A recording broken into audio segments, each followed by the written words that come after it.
WrestleMania 41 is finally here. It takes place this Saturday and Sunday, April 19th and April 20th at the Allegiant Stadium in Las Vegas, Nevada. This is a spectacular event, the showcase of the Immortals, the show of shows, and the biggest event for professional wrestling of the calendar year. It's WrestleMania, and let's get into Saturday's card because, as we know, it's a two-night event for the fifth straight year. It started in WrestleMania 36 in the COVID year in the Performance Center, and this has been a couple years now in stadiums. Last year, WrestleMania 40 was at Lincoln Financial Field in Philadelphia, Pennsylvania. Was a spectacular event. Cody Rhodes closed Sunday's show to win his championship and finish his story. But let's get into Saturday's card, and headlining Saturday's card here is Roman Reigns versus CM Punk versus Seth Rollins. But before we get into that, I wanted to start with the match that's likely to open Saturday, and that is the World Heavyweight Championship match between Gunther and Jey Uso, the winner of the 2025 Royal Rumble event. And I think this match, it had a really slow start and a slow build when it began, but over the last couple weeks, it has really started to heat up. This feud between Gunther and Jey Uso. Gunther attacked his brother Jimmy. He made him bleed. He handcuffed Jey right in front of him on the ropes and made him watch and said that that's what he's going to do to him when he gets his hands on him at WrestleMania. And then Jey responded. I love how he responded the nenext week with a really serious kind of attitude. He was wearing all black sunglasses. He was wearing all black, and he had a more serious tone to him, and he wasn't yeeting and doing all that stuff, which I love when he does that and connects to the audience, and he became such a big star. But I like to see that when it gets down to business, Jey Uso can get serious and is one of the best wrestlers in the world. It has been for so many years and is continuing to prove that, and can prove that on his own as a singles competitor. Jey Uso is one of the best. He's already one of the greatest and a part of one of the greatest tag teams of all time with the Usos, with his brother Jimmy, but he's out to prove the doubters wrong and prove that he isn't just a tag team guy, and he is one of the biggest fan favorites next to Cody Rhodes and CM Punk and Roman Reigns. He's right up there as one of the guys that is selling the most merchandise, that the fans want to see every single night, and this seems like this is Jey's match to lose. And as great as Gunther's been, he's held the World Heavyweight title for over 250 days at this point. He beat Damian Priest at SummerSlam to win the title back in August in Cleveland. He's had a great reign since, but it just seems like the storybook ending to this. Since Jey Uso started being a singles competitor a couple years ago, this is the perfect moment. Would be one of those iconic WrestleMania moments. And if this does open the show, which it's supposed to, it would really be a feel-good moment to open the show with the fans yeeting in unison and really just getting what they came to see. And I think that's going to happen, and I really hope that does. I have Jey Uso winning that match. Up next is a tag team match between the New Day and the War Raiders. The New Day, I've loved it since a couple months ago when they kind of pushed Big E to the side and turned heel for say. They've shown a new attitude to themselves, and I really think that this has been great for them, because it seemed like when Big E left after getting injured, it seemed like their act was getting maybe a little stale even though they are the most decorated WWE tag team and looking to become 12-time tag team champions in the WWE.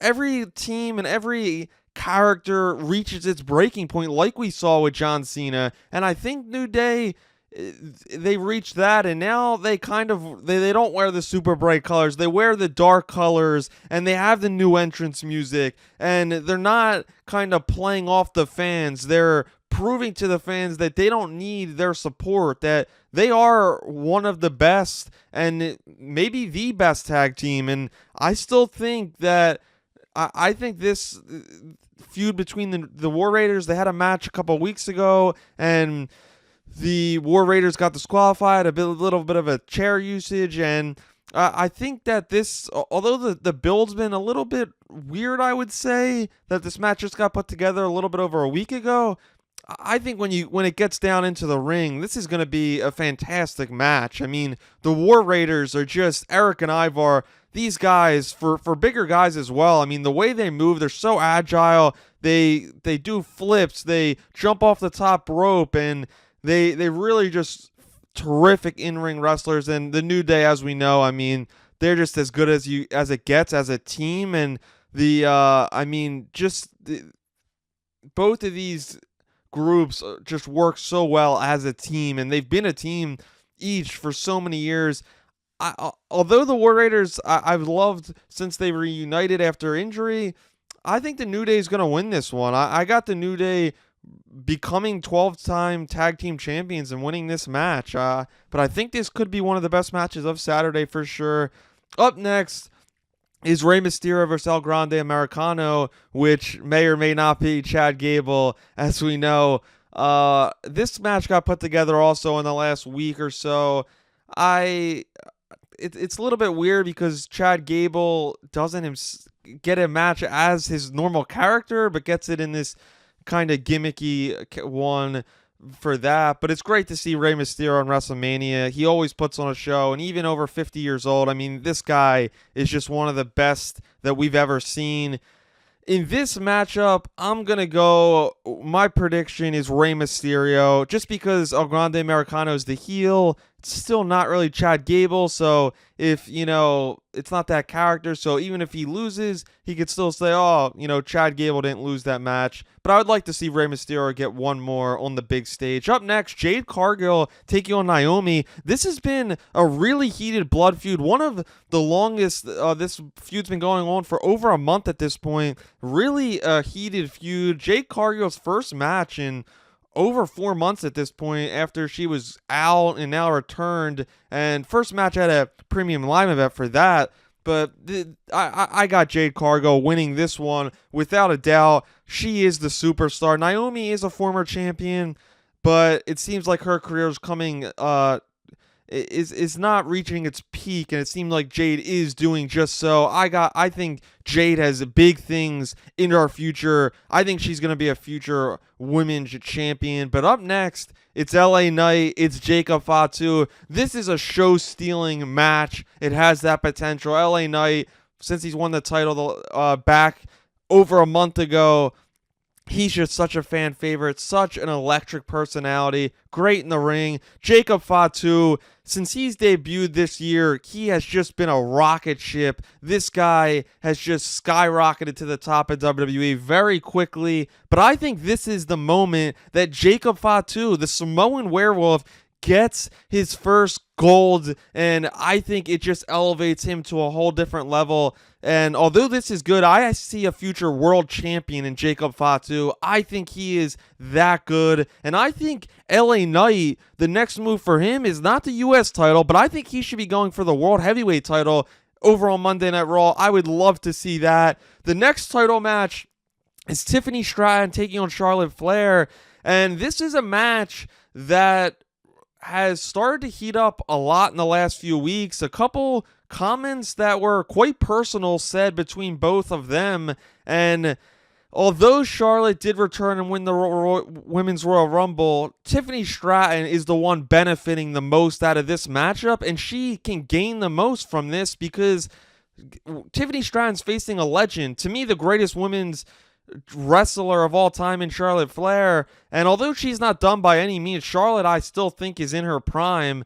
I just think if they do this right and Tiffany gets this victory, I think it could really put Tiffany Stratton on a whole different stratosphere moving forward, and I think that's the whole goal of this, to make Tiffany become a bigger star for the future. But I could see Charlotte winning again. She It has won, I believe, 11 championships at this point. It doesn't seem to be slowing down. This match should be a good one. Two phenomenal athletes, two of the best women in the world, if that, not that. But the main event, let's get into it. It's Roman Reigns, as I mentioned, taking on CM Punk with Paul Heyman by his side versus Seth Rollins. A triple threat, blood feud, if you will. And although Paul Heyman is with CM Punk, he still has alliances and loyalty to Roman Reigns, and even this past Monday night called him his tribal chief, and Roman pushed him to the side on Monday and thought that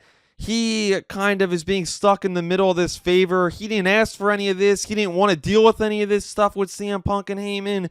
And he feels kind of betrayed by Heyman, and he rightfully so. He should feel that way. And Seth Rollins is kind of caught in the middle. Seems a little bit like the odd man out, but he still has a lot of beef with both of these guys. Seth Rollins, all three of these guys hate each other to the core, and they all have so much history dating back to over a decade.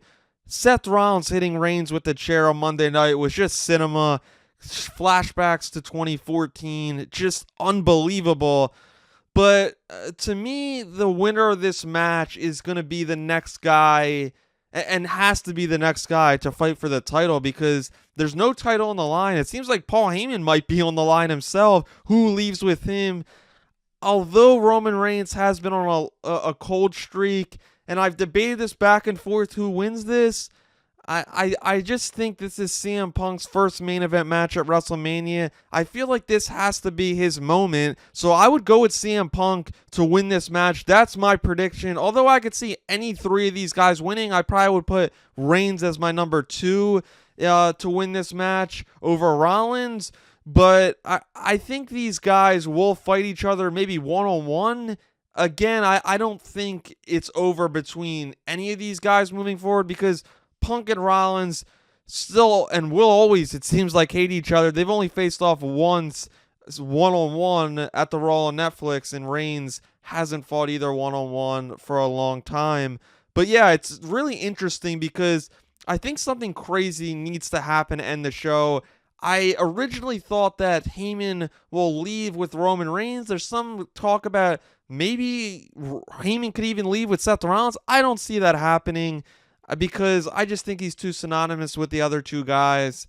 The one thing that is in my head is, could a Brock Lesnar or someone like that return? I think it could be possible. I'm not going to predict that, but I think CM Punk wins the match, and I think Paul Heyman is going to play a big role in this match with some interference. I think he's going to screw over one of his two guys, but who will it be? Those are my predictions for WrestleMania Saturday, the first night of a 2-day WrestleMania in Las Vegas, Nevada. It's all going down April 19th and 20th. Thanks for tuning in, and please subscribe, and I'll have part 2 shortly.